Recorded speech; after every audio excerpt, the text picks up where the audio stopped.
Hey, what's going on, guys? Anyways, I don't know if you guys can see my head or not, but anyways, that intro, I know.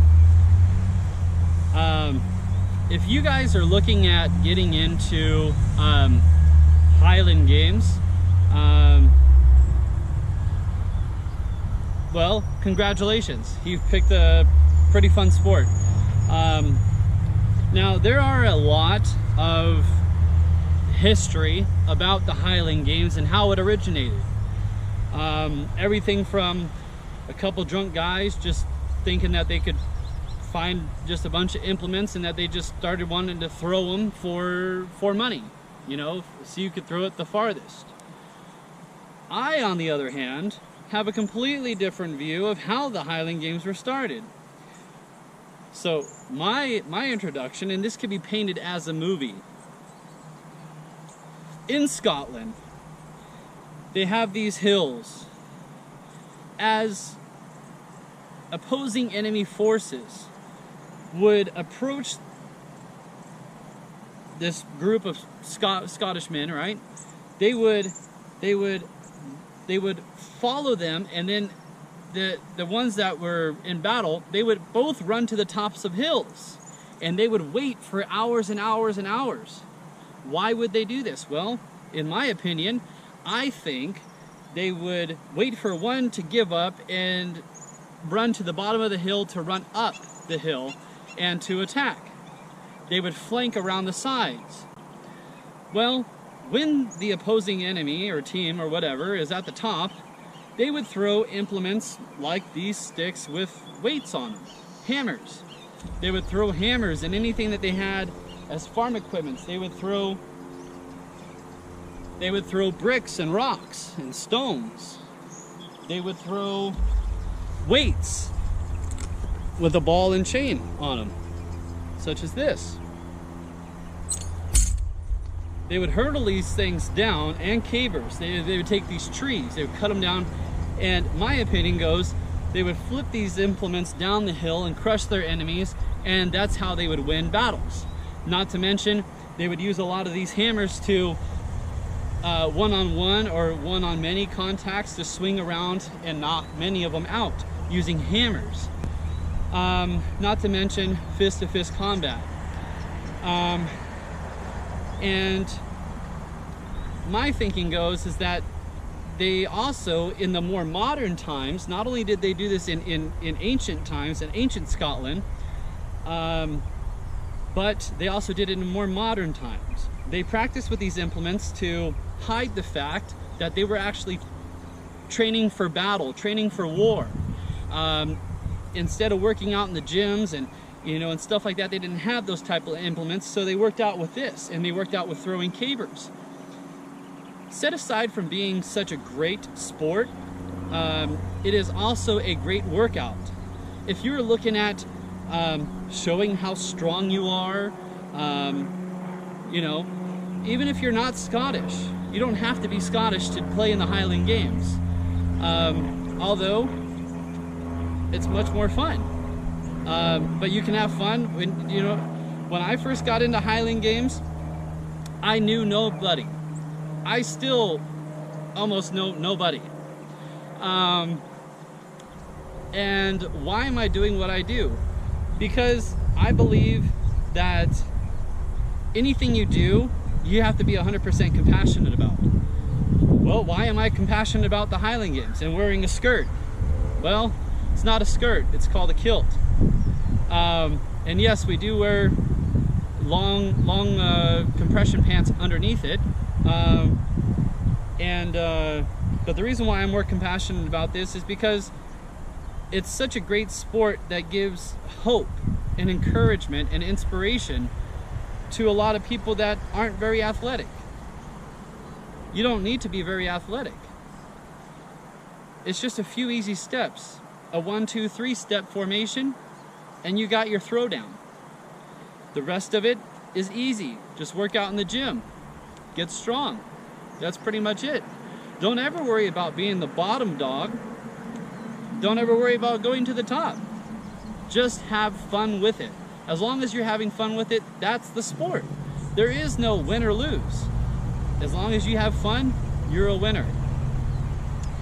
Now, the implements that I'm going to be showing with you today is how I personally throw these implements. And I have my 4K camera here today with me, and I'm going to set it back so I don't hit it, so you can see. So here we go. First one is going to be the hammer. It's going to be the light hammer for distance. Now, a lot of professionals, what they'll do is they'll wear boot blades. There's these boots that have blades on them. They're called boot blades for Scottish hammer throw. You can Google them. They're on Etsy. There is a gentleman that makes them on Etsy, E-T-S-Y, Etsy.com. There's also a company called Throw Bros. They make them too. But once you look them up, they're called boot blades for Scottish Highland games. So here we go. There is, as you notice, there is some gunk here, some stickum on this handlebar. When you go to throw this hammer, what you want to do is you want to make sure that you got a shoulder width apart plus a shoe out. So that's about where you want to be, and a shoe out, and that's about where you want to be. So I'll go over that again. Shoulder width apart, then a shoe out, and that's where you want to place your foot. Now a shoe out, and that's where you want to place your foot. You want to get down low like somebody's about to punch you in the chest, so you're not going to lose your balance. Be prepared that this little tiny weight here is actually going to shift a lot of G-forces. And as it shifts G-forces, think of it as a pendulum. Okay, you're shifting one weight to the other side and to the other side, as so. So you'll see me as I shift here, as the weight comes down, I'm pulling it. And as the weight's over here, I'm pulling it. So I'm consistently trying to keep that momentum and trying to build consistency. So you'll see that throughout my throw. So here we go. And for those of you that don't know, you can set your weight behind the bar. If you have a block behind you, even in competition, you can set the hammer behind the block, behind the stop. So now here we go.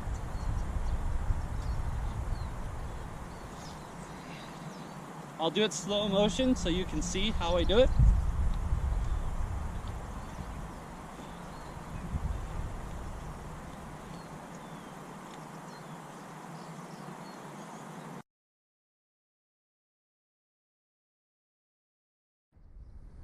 Hey, welcome back. We're gonna throw it again, okay? Here we go.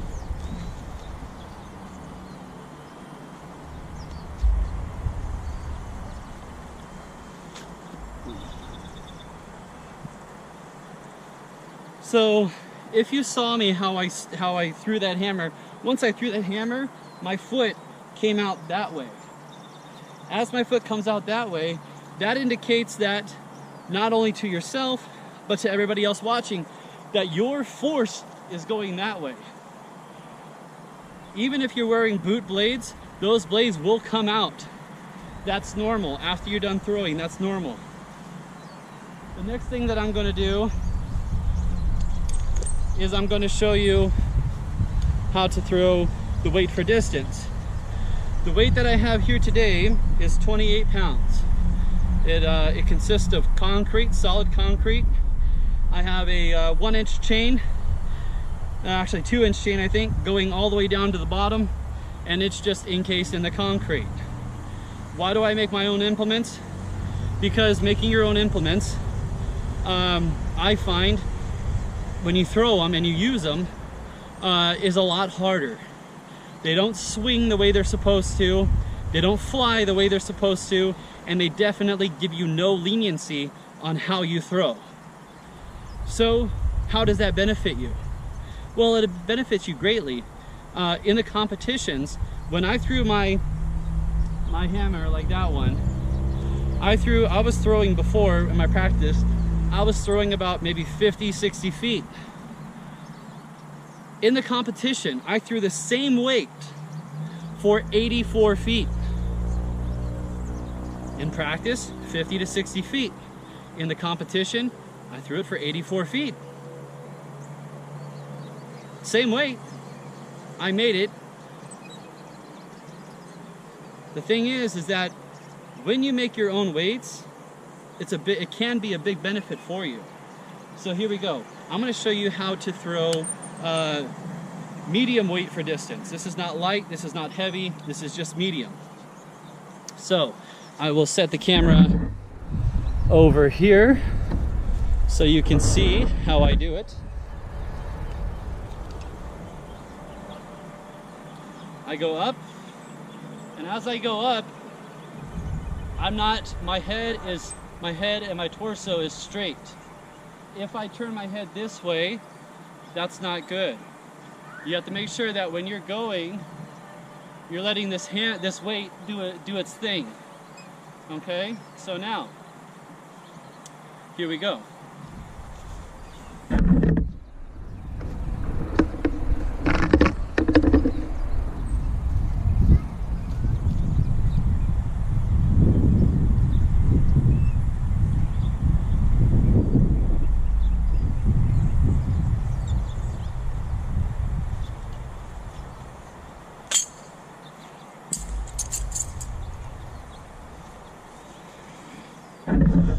So as you can see, from here to there, quite a good distance. Just for showing off in front of the camera, I didn't really try. I was just mainly focusing on the form. If I was trying, then I wouldn't really care how my form was. I would just throw the damn thing out there. Next thing I'm going to show you is there's two different forms of throwing the stone. Today I have an 18.6 pound, and this weight here is called the Bramer stone. Bramer stone is no stepping, so you cannot step with the Bramer stone. Here we go. So Bramer stone throw.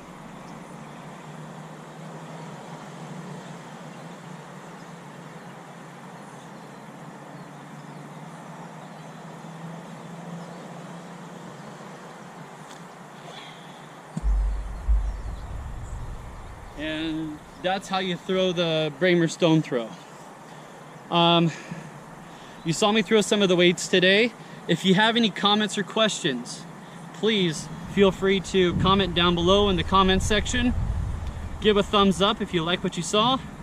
And a shout out for this company called Sport Kilts. If you ever plan on getting into Highland games, Sports Kilts is going to be the absolute best kilt that you could ever buy. It will last you all of your competitions, machine washable.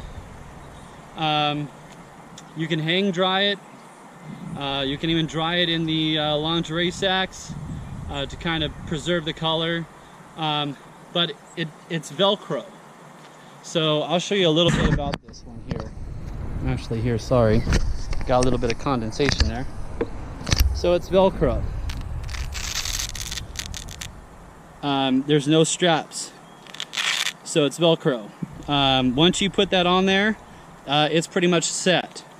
It's got a nice flange in the back here. This one right here, it fits just perfectly. Not much else I can say about it. You have to have a kilt in all Scottish games. Right now, these kilts, you can get a, there's very affordable kilts on sportkilt.com, and they make fabulous, fantastic, great colors. One thing that I can suggest is research the name of the kilt.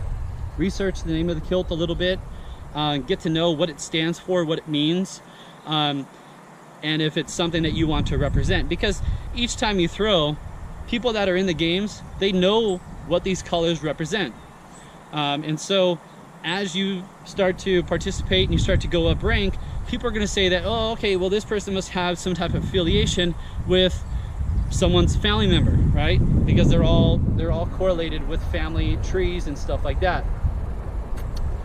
The kilt that I'm wearing today was actually suggested to me because of my channel, not because of my family tree. When I first started throwing, and I continue to throw periodically in my family kilt, but one thing that was suggested to me is that because my channel is called The Last Viking TV, and I have an adoration for Vikings, and the heritage and lineage that it actually has connection with the Scottish people, I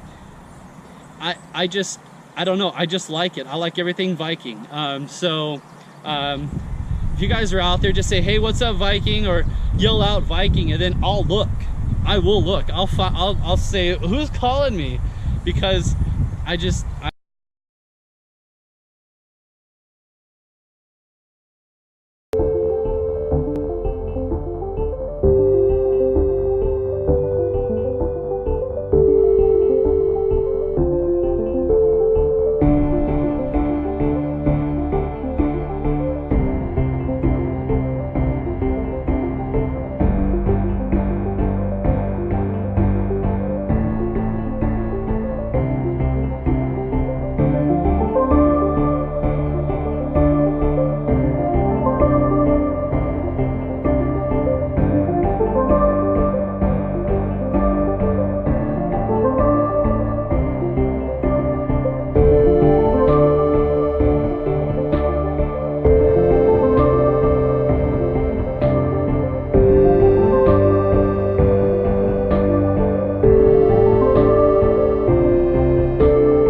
everything Viking. So I hope you guys can appreciate my videos and these little basic simple tutorials.